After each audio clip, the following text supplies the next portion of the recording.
Mēs esam, kā jau Miks teica sākumā, mēnesī, ka mēs domājam par tēmu, par to, kas ir māceklis. Un mēs par to domājam gan šajās lielajās svētdienās, ja publiskajās svētdienās, un arī paralēli mēs mājās, kad tiekamies mājas grupās, mēs turpinām to domāt. Un es šodien dalīšos ar tādu makro bildi, ja? Tas tā kā no augšas. Es ticu, ka tas var palīdzēt. Un bieži tu lidojot, ne? Tu arī iet, precīzāk būs otrādā. Bieži ejot pa ielām, ikdienā vai Rīgā, piemēram, pilsētā, vai ejot pa kādu no Rīgas novadiem, jeb apgabaliem. Tu ej un tev liekas, ok, tu redz ielu, tu redz mājas, ir pietura, ir tie ikdienišķās vietas. Un pietrūks perspektīvu. Bet tad, kad mēs lidojam, tad mēs redzam ar perspektīvu. Mēs redzam no augšas, vai ne? Kas zina, ko es runāju, ka tu lido un tev ir perspektīva lielāka? Ir cilvēki, kas saprot, ja? Mums ar sieviņu tā patīk, ja pat lidošana, mēs pirms pāris dienām pat bijām aizbraukuši uz vietu, kur ir blakām lidostē Rīga, kur var skatīties, kā lidmašīnas paceļās, ja? Mums patīk lidmašīnas un vienmēr tā doma ir par perspektīvu, kas tur ir. Bet tā labā ziņa, mīļie, ka Dieva vārds mums arī patiesībā, es ticu, vēlas dot pareizu, augstāku perspektīvu uz lietām. Un tas labais, ka tu Dievu var lasīt arī šeit uz zemes, ja? Un atjaunot savu prātu, esot šeit. Un šodien es runāšu par ļoti, ļoti svarīgu tēmu, ļoti fundamentālu tēmu, kas man ir ļoti palīdzējis saprast, ko tas nozīmē būt Jēzus Kristus māceklim. Un kas ir tie elementi, no kā tas sastāv. Un mēs šodien runāsim par vienu no viņiem izteiktāk. Bet pirmkārt, ja mēs domājam par vārdu māceklis, ja Jēzus māceklis, tad, ja mēs atgriežamies 2000 gadus atpakaļ, 1. gadsimtā, tas neatiecās tikai uz Jēzu, bija arī citi rabīni. Tas vārds nozīmē rabī, jeb skolotājs, garīgais skolotājs. Un kad nāca rabīns, viņš aicināja cilvēkus sekot sev. Un tas pirmā doma, kad rabīns aicināja mācekli, tā pirmā doma bija, ka viņš aicināja viņu būt kopā ar viņu. Un es šodien iešu daudz rakstvietām, mums būs tāda diezgan padziļināta reize. Tikai šodien mums tāda Dieva vārda reize, ja, Ultis 60 pantiem no Lūkas 9, man patīk ļoti, ja kādam liekas, tik daudz, paldies Dievam par Dieva vārdu. Bet ir svarīgi, ka mēs esam bāzēti Dieva vārdā, ja? Lai nevis tu balsties, ko Uldis teica vai Mārcis teica, bet ko Dieva vārds saka. Tas ir svarīgākais, ja? Un tāpēc es šodien iešu rakstvietām cauri, kāds var pierakstīt, redzēsim, kā mums ies, cik ātri mēs tiksim, bet būs vairāks. Pirmā ir Marka 3, domājot par šo rabīnisko pusi, tad, kad rabīns aicināja mācekļu pie sevis, tas pirmā doma bija būt ar šo rabīnu kopā. Un to mēs varam redzēt Marka 3, kur ir rakstīts Marka 3:13. Marka evaņģēlijas 3. nodaļa no 13. panta. Es palaidu timeru tikko, lai es neiekāršu pārāk ilgi šodien. Tad Marka 3:13. Tur rakstīts, tad viņš, domādams par Jēzu, uzkāps kalnā, aicināja pie sevis tos, kurus pats gribēja, un tie nāca pie viņa. Un viņš iecēla 12, lai tie būtu ar viņu. Un pēc tam ir rakstīts, un viņš to sūtītu sludināt, un tiem būtu var izdzīt dēmonus. Bet tur parādās pati pirmā esence, ko nozīmē būt māceklim. Tā doma, ka māceklis bija kopā ar savu rabīnu skolotāju. Ja? Man ļoti patīk šī doma. Jēzus pirmkārt izvēlējās savus mācekļus nevis, lai viņi kaut ko darītu, nevis, lai viņi pirmkārt iet un citiem stāstītu par viņu, bet pirmkārt, lai viņi būtu ar viņu. Piefiksē, šī ļoti svarīga doma. Ja? Ko pirmkārt nozīmē būt Jēzus māceklim? Pirmkārt, tas nozīmē būt ar viņu. Un ja mēs skatāmies, tad, kad māceklis sāk būt kopā ar savu rabī, jeb skolotāju, tad viņa mērķis sākumā bija būt kopā ar viņu, un tad pakāpeniski mērķis bija arī mainīties, ja kļūt kā šis skolotājs, arvien līdzīgākam viņam. Visādā ziņā gan iekšēji, bet pakāpeniski arī ārēji. Un kas notika, kad mācekļi pavadīja laiku ar Jēzu, viņi sāk skatīties, ko un kā viņš dara. Un mēs varam redzēt vienu ļoti svarīgu aspektu par Jēzu, kur ir rakstīts Lūkas 5.16, var nešķirt, ir rakstīts, ka viņš bieži nogāja nomaļās vietās, un ko darīja? Lūdz Dievu. Un interesanti, ka te, kad mācekļi ilgstoši pavadīja laiku ar Jēzu, tad Lūkas 11 ir rakstīta vienīgā lieta, ko mācekļi lūdz, lai Jēzus viņus māca. Viņš daudz viņus mācīja bez viņu pašu jautājumiem. Bija kāda lieta, kur viņi saprat ļoti svarīgu aspektu par Jēzus dzīvi, jo viņi sāk redzēt, ka šis Jēzus, viņas skolotājs, viņš regulāri pavada laiku ar Dievu, ar debesu tēvu. Tāpēc ir rakstīts, ka viņš bieži nogāja, un vienā mirklī es domāju, ka mācekļi saprata, Klau, Jēzu, tu esi mūsu skolotājs, māci mūs, kā tu esi ar debesu tēvu. Un redzam to ķēdīt, viņi bija ar Jēzu, savukārt Jēzus bija ar tēvu. Un tad Jēzus saka, Lūkas 11, no 1. panta, Lūkas 11.1. Kādā vietā Jēzus lūdz Dievu, redzam, ja? Viņa ritms, viņš vienkārši ir ar debesu tēvu. Un kad viņš bija beidzis, viens no viņa mācekļiem sacīja, Kungs, māci mūsu Dievu lūgt.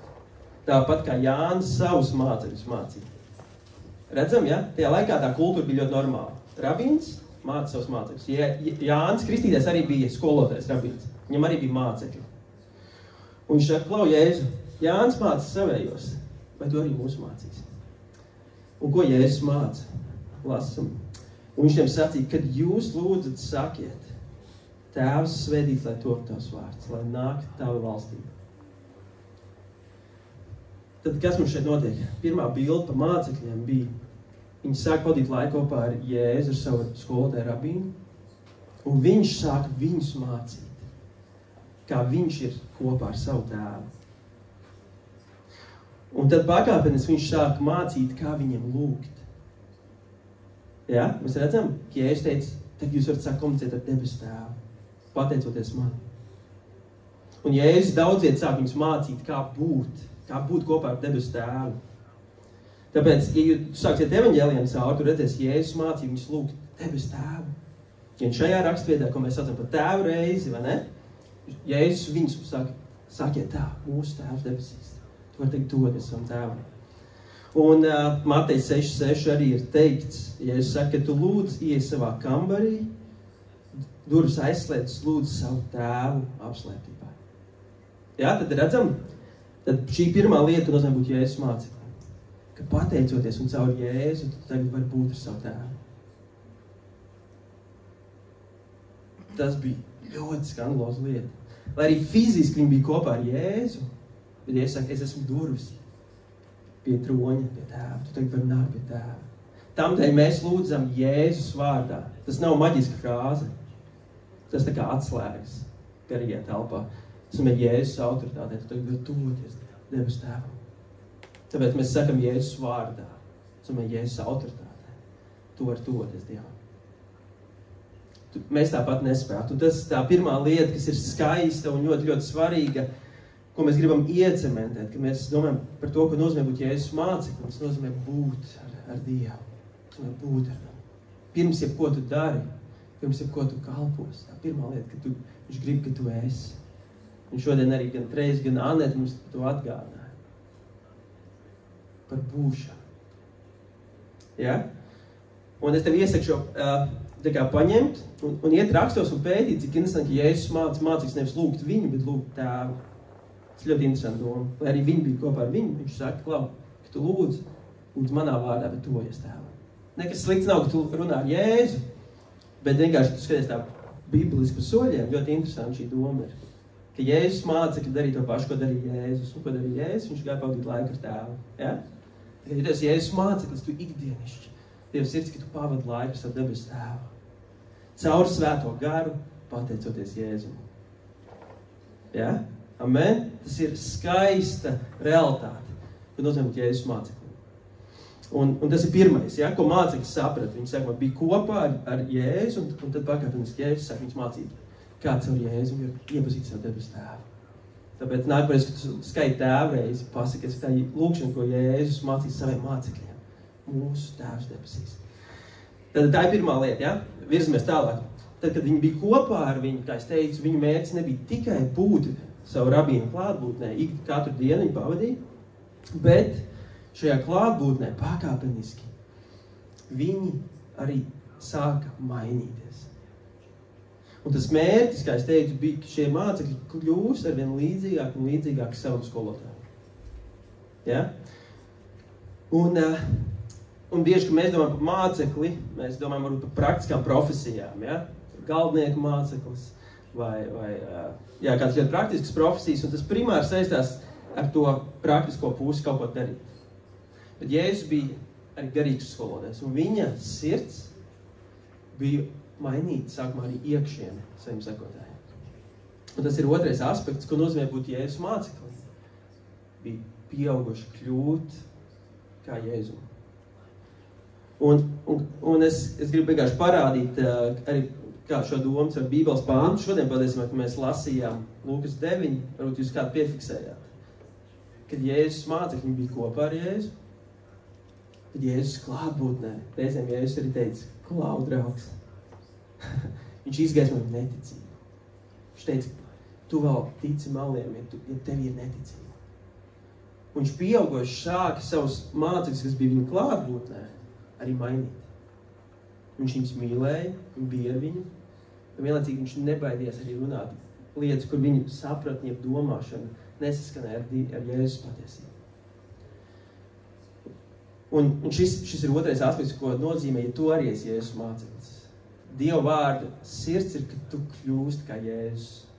Un ar to es domāju, tavs raksturs, tavu domāšana, viss tavu iekšējā būtība. Bet tas nozīmē, ka tev būs jāmainās caur Svēto garu. Un tas iedrošinājums ir, ka mēs lasam evaņģēlijas, ka mācekļi nebija tādas pabeigtas versijas, kā reizēm mēs domājam, Pēters vai Jānis. Es nezinu, kur mācekļi tev liekas, tā kā tu asociējies, varbūt vairāk ar kādiem. Bet viņus visus Jēzus mācekļoja, runā viņa dzīvēs un mainīja viņus. Viena rakstvieta vienkārši, ko domā no šīs prizmas, ja? Kad Jēzus klātbūtnē mācekļi tika mainīti, tāda viņa sirds. Slavena rakstvieta no Marka 8, kur Jēzus sāk mācīt, ka viņam drīz būs jādodas pie krusta. Ja? Tā bija jauna doma, mācekļi nezināja, viņi nebija tam gatavi. Un Marka 8.31 ir rakstīts. Marka 8.31. Un viņš sāk tos mācīt. Ja? Jēzus māca. Māca vienmēr ar domu, formēt domāšanu, lai pēc tam maina arī rīcību. Ja? Viņš sāk viņus mācīt pa sevi. Cilvēku dēlam būs daudz jācieš, jātiek vecajā virspriesteri un rakstu mācītāji atmestam, nonāvētam, un 3. dienā tam būs augšām celties. Tas ir viss svinēšana šo notikumu. Un viņš runāja šo vārdu pilnīgi atklāti, un Pēters, varam jau pasmaidīt, viņu sāņus novedis, sāka viņu apsaukt. Tā kā Jēzus runā, un kāds viņu bišķi pavirz malā, un bišķi apklusina, tu zini, pāršā, tad bries problēmas, ja? Ja? Bet viņš, Jēzus, pagriezās, uzlūkoja savus mācekļus. Tos, kurus viņš bija izvēlējies, tos, kurus viņš mīlēja, tos, kas bija ar viņu. Viņš viņus uzlūkoja, un Pēteri apsaugdams sacīja, atkāpies no manis sātā. Tu nedomā pēc Dieva, pēc cilvēka prāta. Cik interesanti.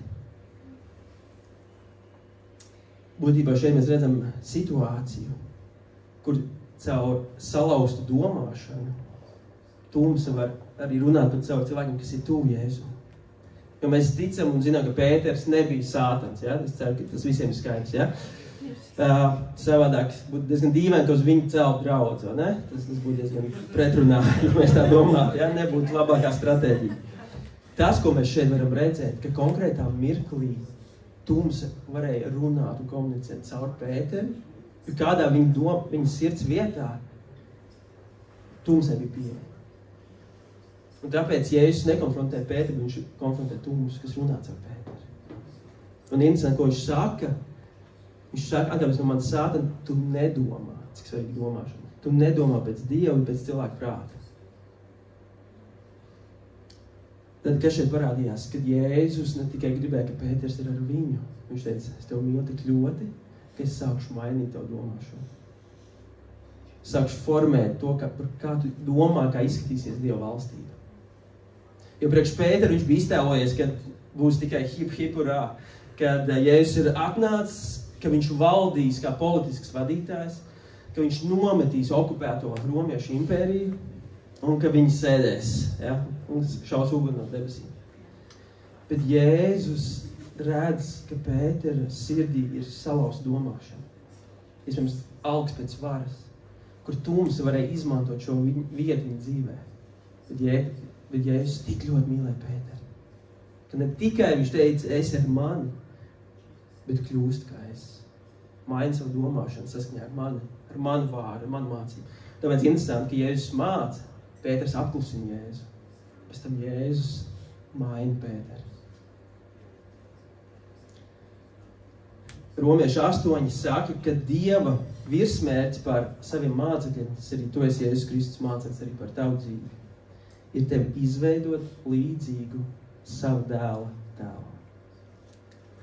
Tas nozīmē, ka Dieva virsmērķis tavā dzīvē caur to, ka tu esi ar viņu, ir, ka tu kļūst kā viņš. Un ir tā, ka ir reizēm kristīgas konfesijas un tādi novirzieni, kuri vai nu ļoti uzsver darīšanu, tā kā darīt priekš Dievu, un citi ļoti uzsver būšanu ar Dievu, kas viss ir labas lietas, tas viss ir daļa no māceklības. Bet tas interesantais, ka tad, kad mācekļi bija kopā ar Jēzu, viņam arī bija jāļaujās, ka viņš viņus maina. Un tā, man liekas, ir bieži ļoti iztrūkstoša sastāvdaļa globālajā draudzē. Ļoti daudz grib būt bieži ar Dievu. Nu, vismaz tie, kas sāk saprast, cik svarīgi Dievu klātbūtne, vienkārši būt viņa klātbūtne, daudz tāda valoda ir. Bet patiesībā virsmērķis caur Dievu klātbūtni nebija vienkārši, ka tu esi tikai klātbūtnē, bet ka viņa klātbūtnē tu kļūsti kā viņš.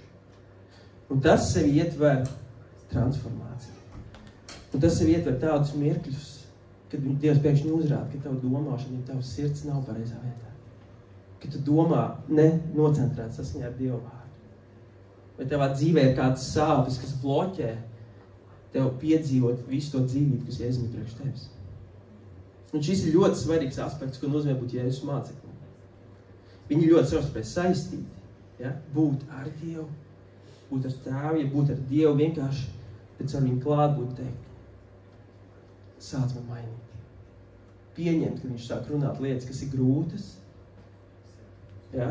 Un mēs reizēm varam nesaprast to domu, kāpēc esmu Kristies, man tik daudz, tā kā es pavadu laiku, man sāk nākt grūtas lietas augšā. Tā ir Dieva mīlošā sirds. Iedomājies, ja Pēters būtu aizmucis šajā mirklī projām, šis rabīns, viņš nesaprot manu vērtību. Ja, mūdinās visi, cik esmu vērtīgs, ir mans potenciāls jāatklāja. Mīļo draudziņa. Ļauj Jēzu runāt un veidot tevi. Tas nenāk, ka tu centīsies, tas nāk, ka tu ļausies. Ja? Šodien mēs dzirdējam šo domu, ka šī tāda sevi žmiegšana, sev pateikt, tā nestrādās. Esmu bijis kristīgā vidē, kur liek džekiem, tur saņemties, tā negrēko, kļūst labāks. Ja? Uz mirkli var likties strādā un tad 2 reizes zemāk riet. Nē, tev ir vajadzīgs iet Dievu klātbūtnē, bet tad tev jāsaka, maini man, veido man. Es vēlos kļūt kā tu. Un tas ir tas skaistais, tā otrā lieta, ko nozīmē būt Jēzus māceklim, ir būt ar viņu, pēc tam ar viņu pieeja būt ar Tēvu, tas viens, un otrais, kļūt kā viņš. Par to ir viss Bībeles stāsts. Nākamreiz, kad lasi evaņģēlijus, pavēro, katru reizi, kad Jēzus konfrontēja mācekļu neticību, tas bija tāpēc, ka viņš viņus mīlēja. Jo viņi bija visticamāk nocējuši meliem. Neticība patiesībā ir ticība, tikai tā ir ticība meliem. Neticība nav tāds abstrakts lielums. Patiesībā, ja tu kaut kam netici, nozīmē, tu tici kaut kam nepatiesam. Un tas bloķē tev ticēt patiesībā. Tā kā neticība nav tāds abstrakts lielums. Patiesībā, tu kaut kam tici, vienkārši tu tici kaut kam citam. Ja, padomā par to. Nākamreiz, kad tu redzēsi, ka Jēzus konfrontē mācekļu neticību, šodienas rakstiet arī bija, vai ne? Ak, tu neticīgā paudze, ko Ulds lasīja, ka nespēja izdzīt ļaunu garu.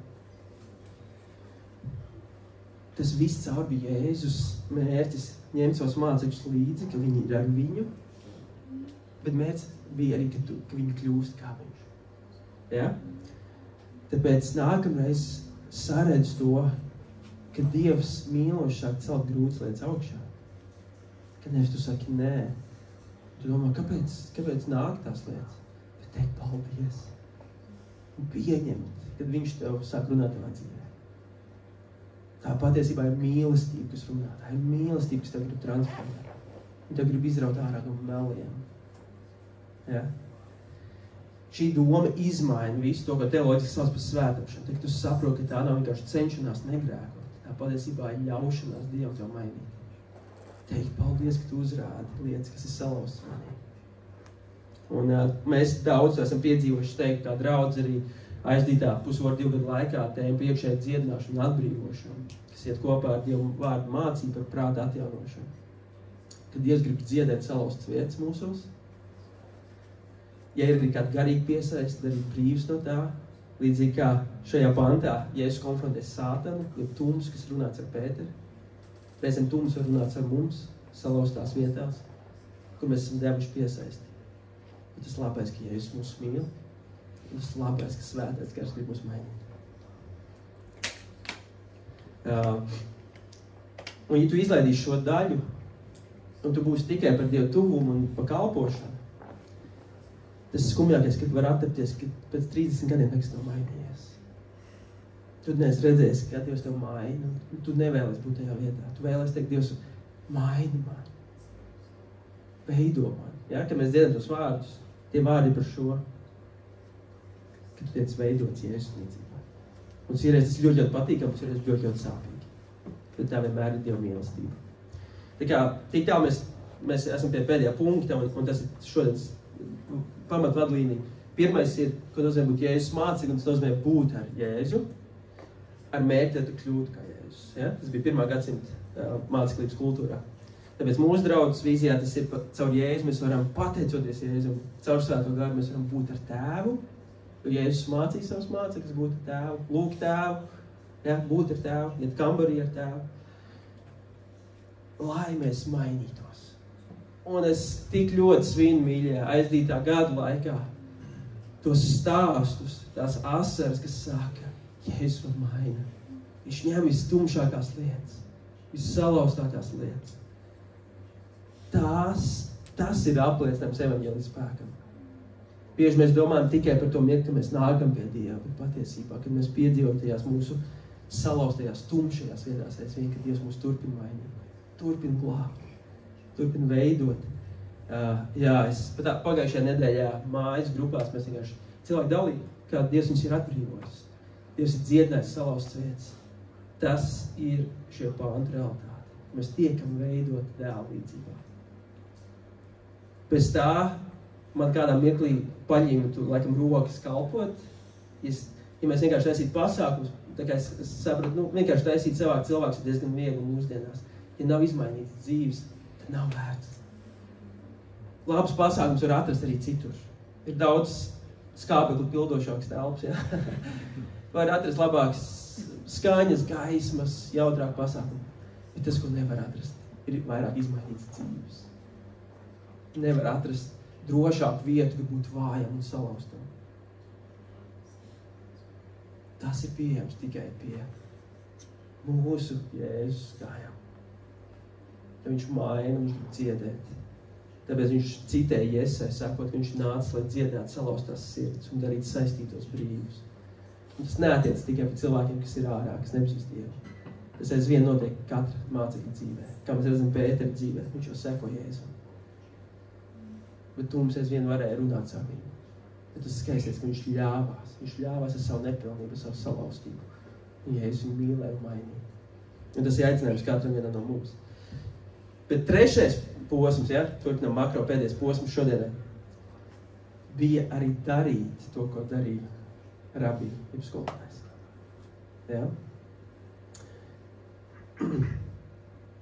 Un šis varbūt ir izplatītākā doma kopumā, kalpot, ja, visādā ziņā. Bet tas ir svarīgs aspekts. 1. Jāņa 2.6, Jānis saka, 1. Jāņa 2.6, kas sakās, paliekam viņā, domāju pie Jēzu. Tas vārds paliekam ir menon. Tas vārds ir tas pats, ko Jēzus saka, palieciet manī, un es palikšu jūsos, un jūs nesīsiet augļus. Citiem vārdiem tas vārds ir tuvība, intimitāte. Tad viņš saka, kas paliek manī, jeb ir tuvībā ar mani visu laiku. tam arī pienākās tā dzīvot, kā viņš ir dzīvojis. Angliski ir teikts staigāt, jeb iet. Citiem vārdiem, tam, kas saka, ka viņš ir tuvībā, viņš paliek Jēzu. Viņš ir tuvs ar viņu. Tam pienāks ne tikai būt tajā tuvībā, bet patiesībā izdzīvot to savā dzīvē, staigāt tajā, ikdienišķi, praktiski. Cik labi, ka Jēzus bija ebreju rabīns. Jo ebreju domāšanā nebija tikai intelektuāla apspriešana par idejām. Tas nāk no grieķu filozofijas, ja? Un tajā laikā tā arī jau kļuva tāda dominanta ietekme. Pat reizēm draudzēs saka nākt labi oratori. Un tāpēc Pāvils saka, es nenācu pie jums ar gudrību. Ja? Jo sāk izplatīties, cilvēks spēja ļoti skaisti runāt. Un tur nebija Dieva spēka, tur nebija izmainīts dzīves. Un tāpēc šeit Jānis saka, ka tie, kas saka, ka viņi paliek, ja viņi dzīvo ikdienišķi ar Dievu, ka viņiem pienākās dzīvot tāpat, kā tu dari Jēzus. Tā ir māceklība. Kad viņš grib, ka tu paliec viņā, tu mainies, bet tu arī dari to pašu, ko viņš darīja. Un Jēzus nāca darīt daudz lietas, ja? Bet tāds kopsavilkums, es teiktu, mēģināšu šovi pāris domas. Pirmkārt, viņš nāca meklēt un glābt pazudušos. Un tā lielā vadlīnija Jēzus mācībai bija makro, šobrīd runāju ļoti makro, ja? Viņš nāca nest debesu valstību. Galvenā tēma, ko Jēzus mācīja, par debesu valstību. Pat ne par to, kā nožēlot grēkus un ticēt. Nē, viņš mācīja par to, kas ir pienākusi klāt debesu valstību. Jēzus personā, viņa miesā. Un tamdēļ, ka viņi bija pienākusi klāt, viņš deva arī soļus, kā cilvēku reiz ienākt šajā valstībā, piedzīvot šo valstību. How to, ja? Manuāls. Tamdēļ nāca, ja es sāku mācīt, viņš teica, debesu valstība bija tūlīt klāt pienākusi, tamdēļ atgriezieties un ticiet. Ja? Mērķis nebija vienkārši nožēlot grēkus un ticēt kaut kādu abstraktu. Nē, mērķis bija saprast, ka debesu valstība atnākusi. Jēzus ir klāt atnācis. Viņš ir pienācis klāt tiem, kas ir tumsā, kas ir pazuduši. Gaisma pienākusi. Un tamdēļ Jēzus pats teica, Lūkas teica pie Jēzus, jo cilvēka dēls ir nācis, lai meklētu un glābtu pazudušos. Tā ir Jēzus sirds. Tēva sirds caur Jēzus sūtot viņu ir, kad debesu valstī caur Jēzu nonāca šeit uz zemes, Jēzus personā, lai atrastu katru pazudušo, kas atsaucās uz viņu. Tad tā ir viena ļoti svarīga tēma, ja? Tad mērķis, ka debesu valstī ienāk, kad cilvēki var atsaukties. Tamdēļ ir jaunās derības valoda, ka mēs tiekam pārnest no tumsas valstības mīļotā dēla valstībā. Ja, tas pavisam pa valstību, par teritoriju, kurā cilvēks teikt dzīvo, legāli piedara. Un caur Jēzus asinīm cilvēki nožēla un ticība tiek pārnesti. Tas mērķis nav vienkārši noskatīt lūkšanu, vai kaut ko ieaicināt, ja? Patiesībā Bībelē nekur tu neredz ieaicināt Jēzus savā sirdī valodu.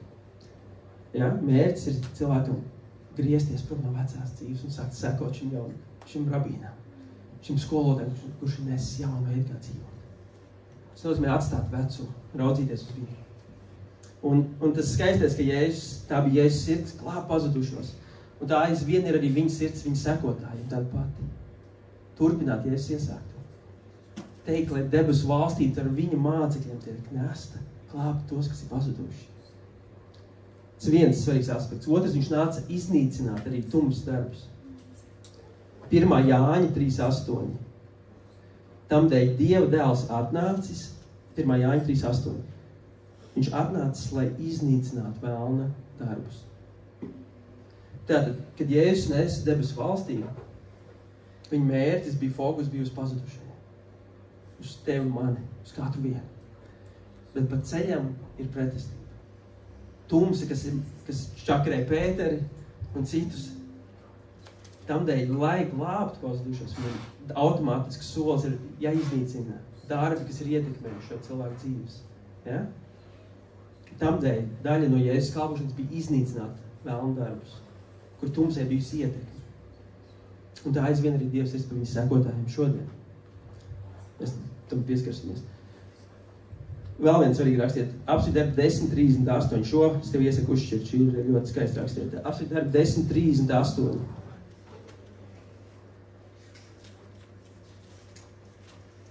10. nodaļa no 38. panta.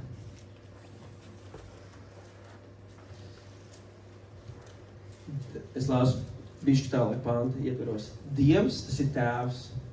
Jēzu no Nāceretes ir svaidījis ar svēto garu un spēku. Amen. Kā viņš gāja un darīja labus darbus un dziedināja visus vēlnu kalpinātos. Kāpēc? Jo Dievs bija ar viņu. Tad atceramies sākumā. Mācekļi bija kopā ar Jēzu. Bet šeit Lūkas, kas saraksta apsvīt darbus, paskaidro, ka tēvs bija ar Jēzu. Saredzam? Mācekļi tika aicināti būt sākumā ar Jēzu. Bet Lūkas saka, ka visu, ko Jēzus darīja, pateicoties svētā gara spēkam, un tas, ka tēva tūls bija viņa. Ja? Es zinu, varbūt kādā domā šādās kategorijās, bet šis ir ļoti skaisti. Te parādās visi trīsvienīgi. Kad svētais gars vadīja Jēzu, viņš nesa tēvu klātbūtni no būšanas ar viņu visu, ko viņš gāja. Un tam dēļ viņš varēja darīt, viņš varēja nest valstības realitātes ar labiem darbiem, bet arī dziedinot un atbrīvojot cilvēkus. Tamdēļ Jēzus iesāk savas dienas esot ar tēvu un ļaujiet būt svētākajam vadītājam. Un tas aizvien ir Dieva dizains viņa mācekļiem. Tieši tas pats. Mums nav nekas jauns jāizdomā. Jāiet vienkārši jāturpina māceklība, kas ir atrodama rakstos. Būt ar viņu. Kļūt kā viņš un staigāt ar viņu.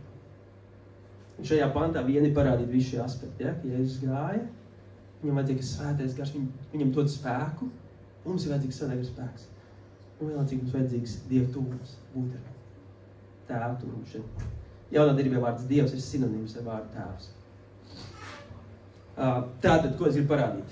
Ka Jēzus, viņš nesa debesu valstību. Es viņš tā ciet parīdi, bet turpinies, ja? Viņš nesa Dievu valstību, lai atrastu pazudušos, viņš ienes savā valstībā. Un pat ceļam iznīcināt jebko, kas bloķē tums darbus. Un bieži tas izstījās darot labus darbus, mums netiek minēts kādi, ir daudz labu darbu. Varbūt ūdeni pārtiesot vīnā, ja? Un citas labas lietas. Ja? Pirmais brīnums, kas norādīs Jēzus mesiānisko titulu. Bet arī pārdabiski momenti, kur viņš dziedināja un atbrīvoja. Viņš parādīja savu garīgu autoritāti. Līdz ar to Jēzus primāri Jēzus darīšana var ietvert 4 lietās. Viņš mācīja, viņš sludināja, viņš dziedināja un atbrīvoja. Vēlreiz, viņš mācīja, viņš sludināja vārdi, viņš dziedināja un atbrīvoja. Dieva spēks.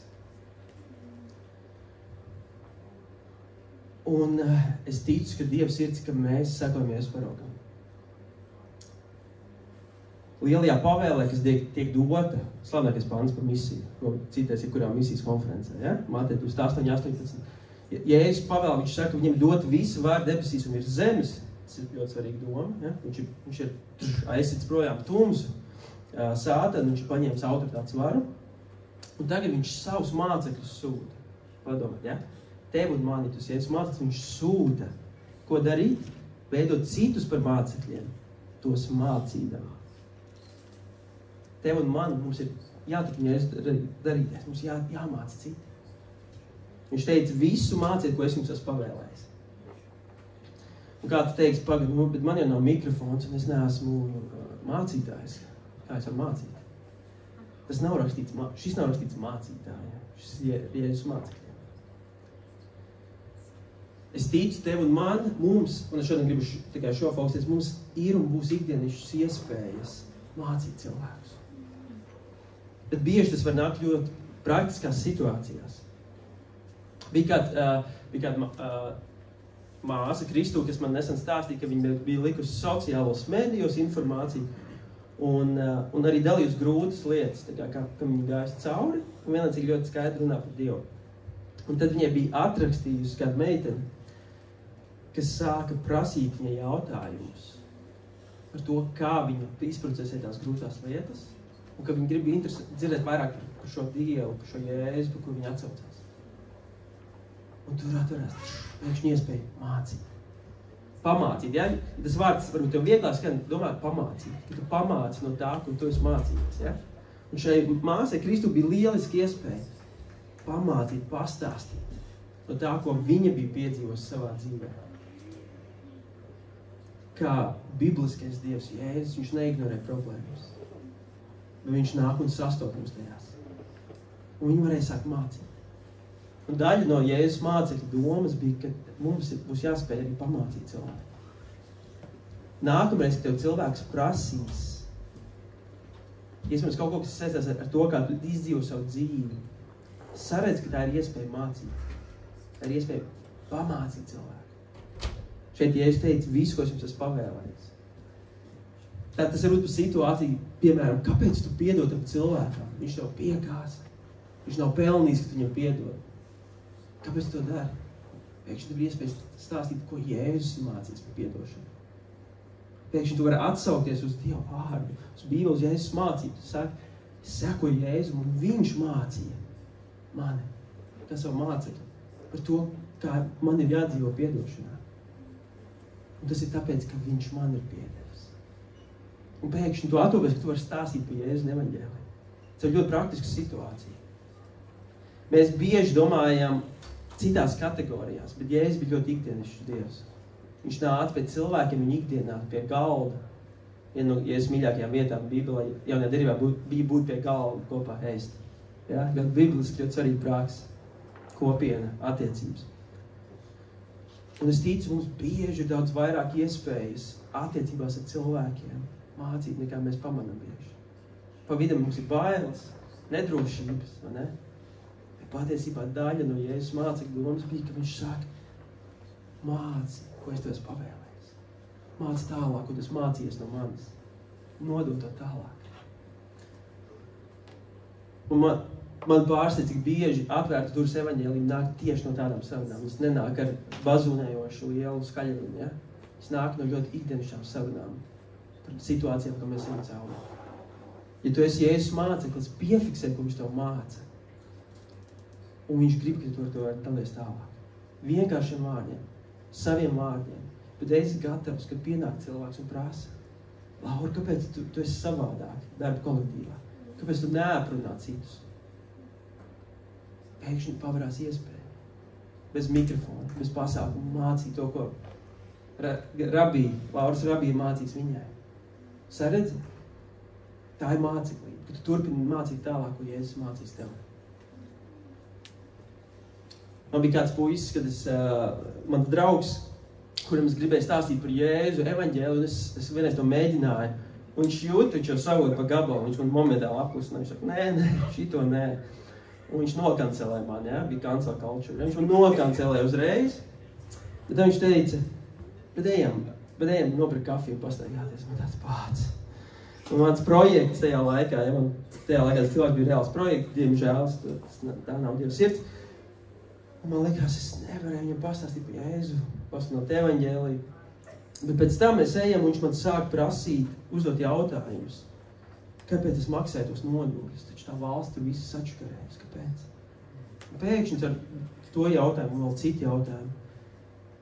Pēkšņi es atopos, ka es viņam stāstu patiesībā par to, ko Jēzus man mācīs. Bet tas nāca no sarunas, no attiecībām. Un Jēzus bija meistars attiecībās. Un man liekas, tik daudz no mums ir nobijušies no vārda evaņģelizācija, liecināšanas, mācīšanas, sludināšanas. Patiesībā, ja mēs saredzētu, ka tas sākās attiecībās. Tas sākās ar vienkāršību, ka tu dalies ar to, ko tavs rabī, tavs skolēs tevi mācīs. Ko Jēzus tev māca šobrīd.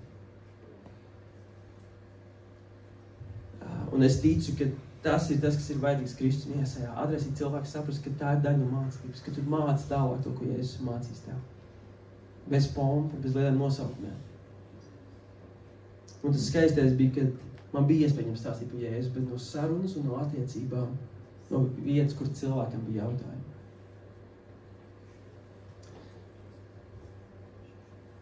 Tavā dzīvē būs ikdienišas situācijas, kur cilvēki tev prasīs. Tas notiks. Tas jau notiek, reizēm mēs nepamanām, Un citreiz mēs pamanām un ir iekšējā cīņa. Un tas skaistais, ka tev nav jābūt perfektam. Tas ir evaņģēlijas skaistums. Ka tas nav par tavu perfekciju, bet tas ir par Jēzu. Tu vari būt vājš, tu vari procesēt savas lietas, bet tu vari norādīt uz viņu, kas turpina tev mainīt. Pie kur tu vari būt vājš, kurš veido tevi. Un pa dažādiem ceļiem tas beigās tāpat aiziet un vēstīt par evaņģēliju, par to, kas ir Jēzus, kāpēc viņš nāca. Tāpēc tev gribu iedrošināt, mēs beigās arī lūksim un klausīsimies. Kas ir cilvēks, kas ir Jēzus sirdī tavā dzīvē? Varbūt cilvēks, kas jau tev ir prasījis jautājumus, un tu varbūt esi noklusējis. Varbūt ir cilvēks, kurš tu jūti kaut kādu impulsu, caur attiecībām, varbūt uzrunāt. Tā ir daļa no Jēzus māceklības, jeb sekošanas Jēzum. Un interesanti, ka rakstvietā, kur Jēzus gan māca, sludina, dziedina un atbrīvo, es nelasīšu viņu visu, Mateja 9.35 rakstīts, ja? Viņš mācīja, viņš sludināja evaņģēliju, viņš dziedināja slimos, atbrīvoja saistītos. Ir rakstīts, ka beigās viņas sirds par tiem iežālojās, jo tie bija novārdzināti un atstāti kā avis, kam nav gana. Mateja 9.36. Un tad viņš saka saviem mācekļiem, pļaujamā ir daudz, bet pļāvējamās. Tāpēc lūdziet pļaujas kungu, ka viņš izsūta strādnieks savā pļaujumā. Jēzus sirds skuma par tiem, kas bija pazuduši. Un tad viņš pagriež pret saviem mācekļiem. Piefiksējāt, viņš saredzēja pazudušos, viņš nedarīja visu pats. Viņš pagriežās pret savējiem. Un viņš gribēja, ka viņa mācekļiem pļaujā.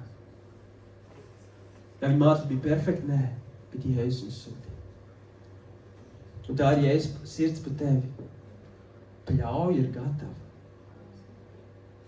Bet strādnieki maz, mācekļi maz, kas atsaucās Jēzumā. Un Dieva sirds ir, kad tu vari spīdēt. Kur spīdēt tajā ikdienā, kur tu esi.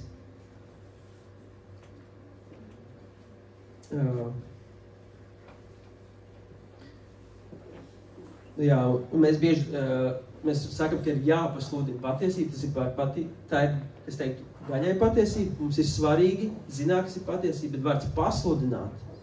Jaunajā derībā, cik es zinu, vienmēr iet kontekstā ar evaņģēliju. Ja? Pasludināt Dievu valstību, jeb evaņģēliju. Ja tu gribi kaut ko pasludināt, pasludini evaņģēliju. Fokusēs uz Dievu, kaut ko pasludini. Ja? Kad ja es pasludināju, viņš sludē par Dievu valstību. Tu vari tā kā sakņot sev Dievu ar patiesībā, bet pasludināt nozīmē tā kā paziņot jaunumus, ja, ziņas. Tas bija par to, ka ir šī valstība atnākusi evaņģēlis. Tā kā mācīt sludināt, es neiešu sīkāk par sludināšanu, bet viņi iet kopā. Tas ir ar vārdiem, kad mācekļi nes Dievu valstību. Un pēdējais, ko mēs noslēdzam, ir dziedināšana, atbrīvošana. Jēzus ne tikai runāja ar vārdiem un mainīja viņu domāšanu, viņš nesa arī garīgu autoritāti un spēku, kas mainīja cilvēku dzīves. Un viņš aizvien to dara caur saviem sekotājiem. Es patiesībā šodien vēl piefiksēju konkrēti no baznīcas vēstures. Līdz 3. gadsimtam lielākā evaņģēlija izplatība notika caur atbrīvošanu un brīnumu. Tas ļoti interesanti. Lai arī viņiem bija ļoti daudz intelektuāli spēcīgi cilvēki, kas teoloģiju labi zināja. Bet, ja tu sāksi pētīt baznīcas vēsturi un baznīcas tēvs, kā viņas sauc, tad pa pirmajiem 3 gadsimtiem būs ļoti skaidri teiks, ka patiesībā atbrīvošana ir viens no galvenajiem evaņģēlija izplatības veidiem, kas man izaicina. Reizēm kristiešiem pat grūti savā starpā to tēmu runāt. Un pirmajos 3 gadsimtos patiesībā viņi saprat, ka tas ir veids, kā ir vajadzīga palīdzība tumsā ārā cilvēkiem. Eusēbijs, tāds baznīcas tēvs, teica, ka caur Dievu labvēlību un palīdzību un caur brīnumiem evaņģēlijs izplatījās pirmajos gadsimtos. Irēnijas, tāds arī. Viņš minēja, ka daudzi tika atbrīvoti no ļauniem gariem, un tā rezultātā daudzi sāka ticēt un pievienojās draudzē. Origens no Aleksandrijas 3. gadsimts. Teica, ka daudzu pārdabisku Dieva spēku manifestāciju rezultātā daudzi nāca kristietībā. Ja tāds Augustīns, arī viņš minēja to pašu. Ja tev patīk pētīt, es tev iedrošinu. Tas, ko es ar to gribu parādīt. Tas nebija tikai par vārdiem. Ir svarīgi, vārdi ir ļoti svarīgi, domāšana ļoti svarīgi. Bet tas arī ir par spēku garīgu, ko Jēzus dod saviem mācekļiem. Ir rakstīts, ka viņš viņiem deva varu un autoritāti. Dziedināt un atbrīvot. Viņš ļoti konkrēti to minēja.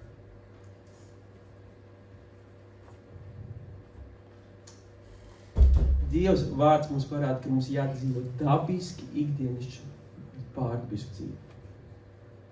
Ka mēs esam ikdienas lietās, tur, kur mēs esam, un vienlaicīgi, ka Dievs grib caur to ikdienišķo vienkāršību nest arī pārdabisko realitāti. Tas viss cauri bijis Dieva sirds.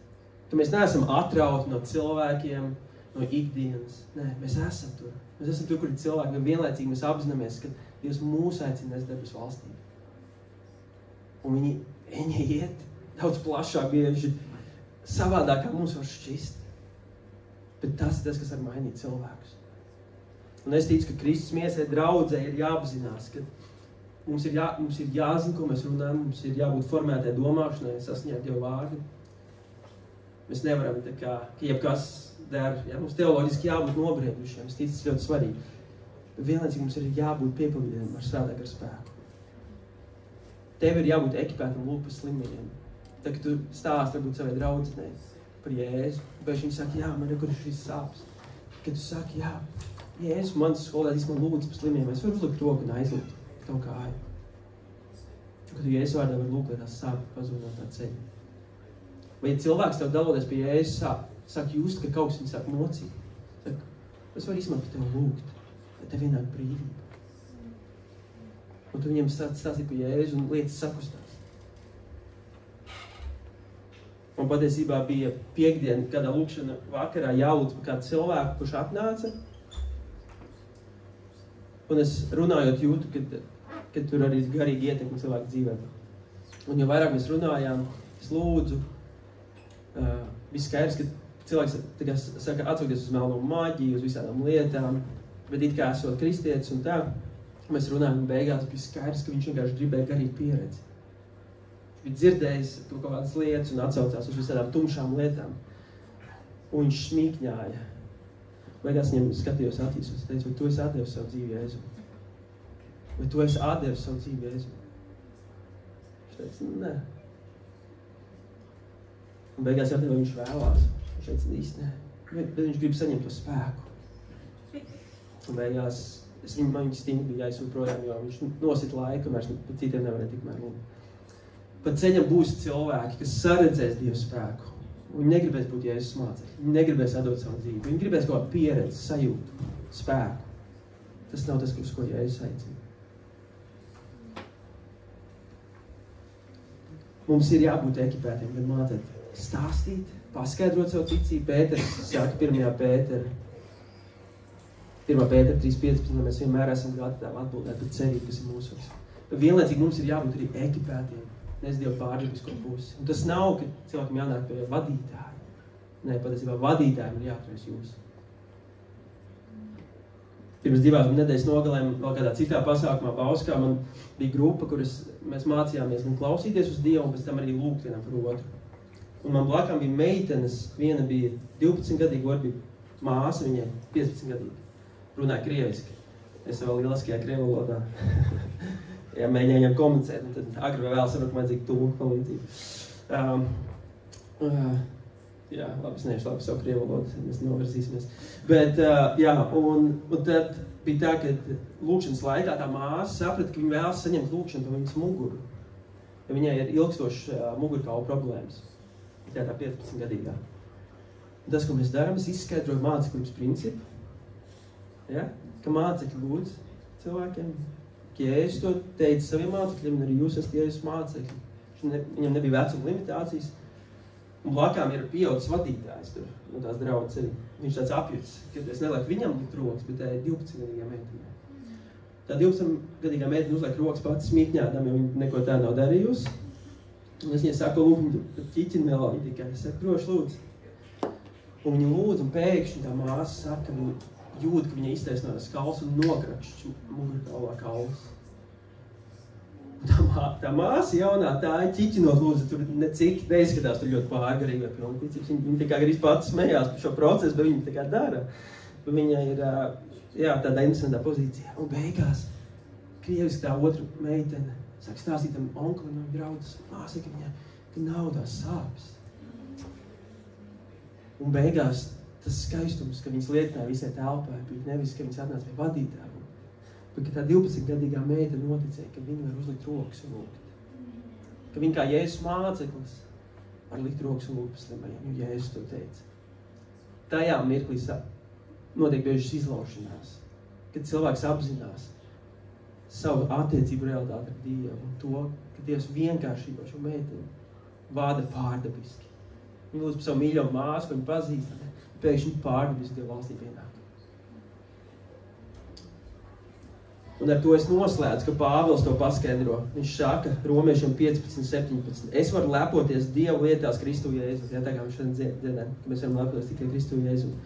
Romieši 15:18. Jo es neiedrošinos mācīt, dzirdam mācīt, ja? Neko tādu, ko Kristus nebūtu paveicis caur mani, gan vārdos, gan darbi, lai vēstu paklausībā pagānus, Dieva gara spēkā caur zīmēm un brīnumiem.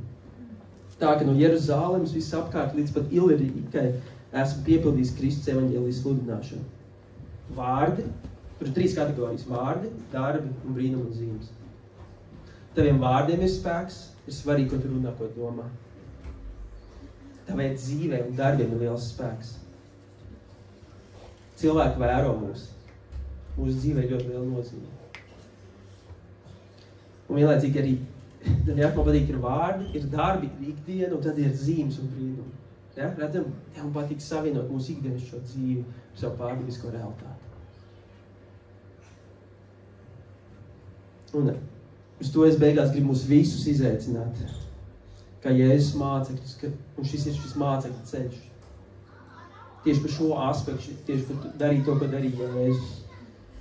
Ka mēs apzinātos, ka Dievs vēlas tieši caur tevi atklāties cilvēkiem, kas ir no tumsā. Neatkarīgi, cik pats tu jūties kādās lietās salauzts, vai tu vēl procesē lietas. Lai plūkts klubiņā, ja? Pēters arī, viņš to pašu teikt, ja? Ja es tev nav teicis, lai Sātans no tevis atkāpjas, tā kā tu visticamāk, tu esi bišķi labākā pozīcijā nekā Pēters. Bet patiekš tām problēmām, kas bija viņām, Dievs viņu turpināja lietot savam godam. Lai nestu klāpšanu un Dieva valstības jauno dzīvi to cilvēku dzīvēs, kas maldās. Vakardien skaties kādu pazīstam cilvēku interviju YouTube'ā, un šis cilvēks ārēji ļoti erudīts pēkšņi dalās, kad izmanto hipnozes visādas kursus šobrīd, lai savas iepriekšējās dzīves redzētu un saprastu tādas problēmas. Un mans sirds saņemst. Cilvēki meklē. Cilvēki ir gatavi daudz vairāk bieži nekā viņi publiski, protams, teiks. Un bieži tieši caur problēmām viņi sāk meklēt lietas. Es domāju, kas notiek, ka mēs sākam dalīties ar to atklāt kādām lietām, ka mēs ejam cauri, un vienlaicīgi, ka mēs parādām, ka Dievs ir klātsošs. Ka mūsu vājumā Kristus var parādīties. Evaņģēlijs var tikt skaisti atklāts. Jo cilvēki ir daudz meklējošāk nekā mums šķiet. Un tu nekad nezini, cik daudz viens jautājums un tavu atbildi var mainīt cilvēku dzīvi. Cik tavs viens posts kaut kur vai paklausības solis var izmainīt cilvēku mūžības. Un atceries, tas nāk no Jēzus, kurš iežēlos par cilvēkiem. Dziedināšana, atļaušana nebija pašmērķis. Tas bija, lai viņus ievestu valstības dzīvībā. Tas bija pašmērķis. Ka viņi ir dzīvībā. Un es tev šodien gribu teikt, Dievs vēlas tevi lietot kā savu mācekli. Ne tikai, lai tu esi ar viņu, un ne tikai pat, lai tu kļūtu kā viņš, bet lai tu arī dzīvot un darīt, jeb staigāt kā viņš. Un tā ir man lūgšana par mums, ka mēs dzīvot šīs dabiski, ikdienišķi, bet pārdabiskās dzīves. ka mēs varētu izbaudīt vienkāršās lietas ikdienā, būt ar cilvēkiem vienkāršībā, bet vienlaicīgi apzināties, ka mēs neesam citu valstību, citu realitāti. Un nekaunēties Kristu. Ka mēs varam dalīties, pamācīt ar to, ko mēs tiekam mācīti. Tas ļoti dabisks veids. Pamēģini. Nākamais tas, ko tu izlasi savā laikā, es atvērts kādam to padalīt saviem vārdiem. Lai tas nepaliek tikai starp tevi. Prās Dievs, vai ir kaut kas, kā es to varu padalīties citiem. Tev nav vajadzīgs mikrofons. Tev nav vajadzīgs skatuva. Tev vajadzīgs sēdēs garš, kurš tev vārdu saka jā. Mēs noslēgsim ar klausīšanos. Jēzus teica, rakstīt, kas nolasīja, Jēzus teica, pļaujamā ir daudz, bet pļāvē ir maz, tāpēc lūdziet pļaujas kungu, lai viņš izsūta strādnieku savā pļaujā. Es ticu, ka misija, Dieva valstības nešana, viņa nesāks ar darīšanu, viņa sāks ar lūkšanu. Ja tas sākās ar mūsu cenšanos, tad tas kļūst ļoti smagi. Ja tas sākās ar gaidīšanas Dievu, teikt, Dievs, ko tu esi sagatavojis? Tad tur parādās adrenalīns, tur parādās piedzīvojums. Kā es parasti saku, ja cilvēkam šķiet, ka kristietība ir garlaicīga, tad visticamāk tu neesi sācis staigāt svēto gadu ikdienā. To es droši pateikt, ja tāda praktiski piemēra. Tu visticamāk būsi daudz izaicinātāks savā ticībā, bailes izgaismosies, nedrošības, ja? Pamēģiniet, ja? Bīstam lūkšana, Dievs runā. un vienlaicīgi tas ir tas skaistais, kur Dievs vēlas tev un man vadīt. Un man bija ļoti praktiski kaut kā gatavojoties, ka mēs varam konkrēti katrs lūgt, lai Dievs uzrāda, ja viņš vēlas, vienu cilvēku un vienu soli, ko viņš vēlas, ka tu spēr. Viens cilvēks un viens solis, viens praktisks solis. Nevis ideja, bet solis, ko tu spēr. Un mēs šajā draudzē, mums patīk klausīties. Mēs praktizējam praksi, ka lūkšana ir ne tikai runāšana, bet arī klusums un klausīšanās. Un mēs ticam, ka lūkšana ir divvirziens saruna, kurā citreiz mēs lūdzam un runājam, bet mēs arī esam aicināti apstāties, rimties psalmu vārdiem un klausīties. Un tas, ko es gribu teikt, ka patiesībā tā ir ļoti liela atbildība, ka tagad tu prasīs Dievam, jo ja Dievs runā, tā ir liela atbildība. Tas nav vienkārši uzdevums, tas nav vienkārši prakse. Tu patiesībā tuvojies Dievam,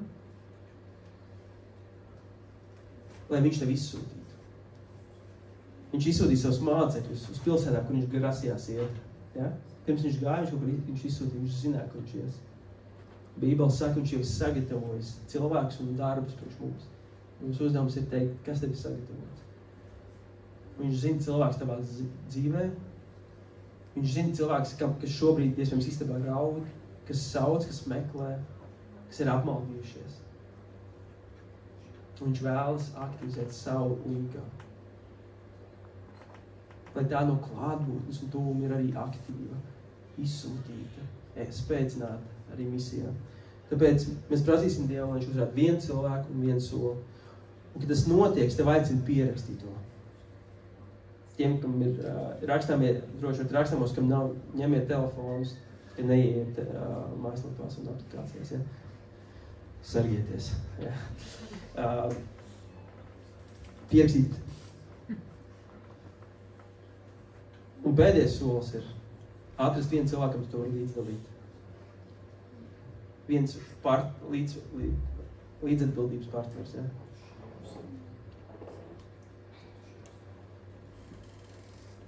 Es gatavu šādam?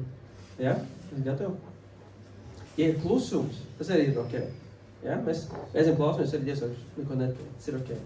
Bet tas, ko tu vēlies būt pozīcijā, kur saka, Dievs, es esmu šeit, es klausos.